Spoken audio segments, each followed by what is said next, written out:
Hello everyone, welcome to my YouTube channel.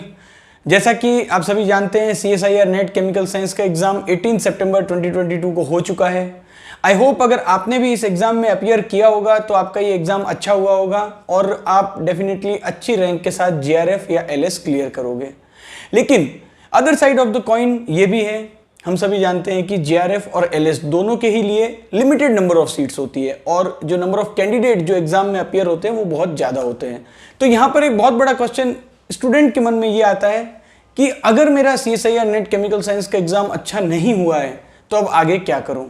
क्या फिर से एग्ज़ाम की प्रिपरेशन करूँ या फिर कोई जॉब ज्वाइन करूँ, किसी जॉब के साथ प्रिपरेशन करूँ, क्या करूँ? बहुत सारे क्वेश्चन आपके माइंड में होते हैं क्योंकि ये जो स्टेज है वो ऐसी स्टेज होती है जब आपकी MSc केमिस्ट्री हो चुकी है।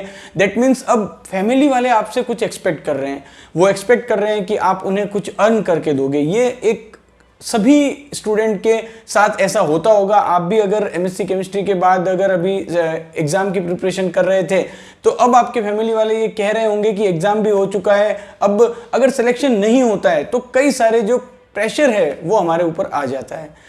ऐसे स्टूडेंट जिन्हें ऐसा लग रहा है कि सिलेक्शन हो जाएगा इस बार तो बहुत ही अच्छी बात है, लेकिन अगर आप उस कैटेगरी में आते हैं कि आपको ऐसा लग रहा है कि इस बार सिलेक्शन नहीं होगा तो अब आगे आपको क्या करना है।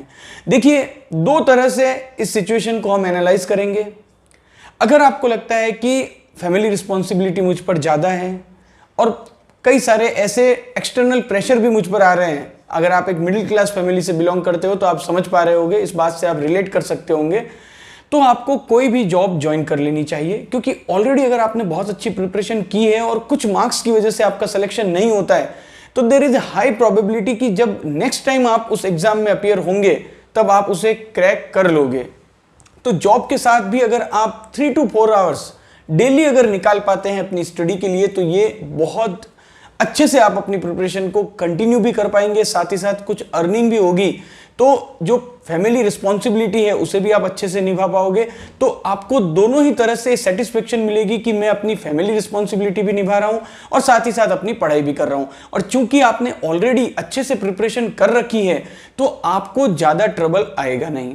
ऐसा मैंने खुद भी देखा है, जब मैं जुबिलेंट केम्सिस में जॉब में था तब कई सारे ऐसे कैंडिडेट थे वहां पर जिन्होंने कि ऑलरेडी बहुत अच्छे से प्रिपरेशन की थी बट कुछ मार्क्स की वजह से उनके सिलेक्शन नहीं हो पाए थे CSIR नेट में।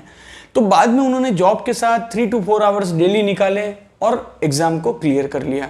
तो आप ऐसा कर सकते हैं, कोई भी जॉब आप ज्वाइन कर सकते हैं। आप कोई इंडस्ट्री की जॉब ज्वाइन कर सकते हैं और अगर टीचिंग की जॉब ज्वाइन करेंगे तो ज़्यादा ही अच्छा होगा, क्योंकि अगर आप टीचिंग से जुड़े रहेंगे तो आपके लिए काफ़ी ज़्यादा ईजी हो जाएगा। अगर आप इंडस्ट्री की भी जॉब करते हैं तो डेली 3 to 4 आवर्स निकालना कोई ज़्यादा बड़ी बात नहीं है। अगर आप में जुनून होगा कि मुझे इस एग्ज़ाम को क्लियर करना है तो डेफिनेटली आप 3 to 4 आवर्स किसी भी प्राइवेट जॉब में रहते हुए भी निकाल सकते हैं।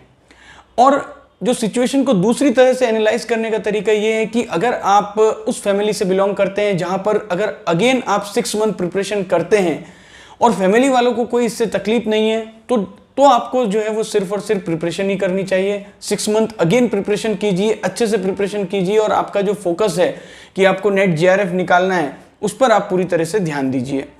क्योंकि अगर आपको फैमिली की तरफ से पूरा सपोर्ट मिल रहा है और ऐसी कोई भी सिचुएशन नहीं है कि आपको अभी अर्निंग करना ही है तो आप फुल टाइम प्रिपरेशन भी कर सकते हैं। तो अब आप अपनी सिचुएशन को एनालाइज कीजिए, अच्छे से सोचिए समझिए और उसके बाद आगे जो भी डिसीजन है उसको क्विकली ले लीजिए।